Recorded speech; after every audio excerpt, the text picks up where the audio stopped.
Bismillahirrahmanirrahim. Yanılmak mı toprağa? Toprakta kimler yatır? Hanımcı evliya, 100 bin peygamber yatır.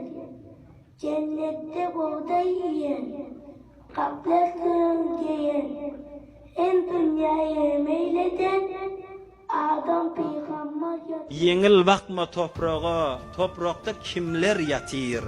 Hanımınca evliya, 100 bin peygamber yatır. Cennette buğday yiyen, gaflet köynegin giyen, hem dünyaya meyleden Adam peygamber yatır.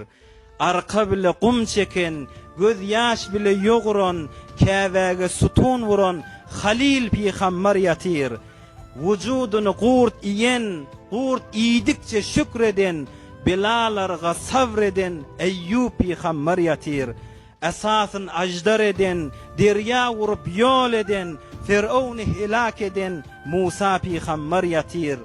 Hakkın has kulları, fikreyleten bunları, tanısam ol erenleri, neçe sultanlar yatır.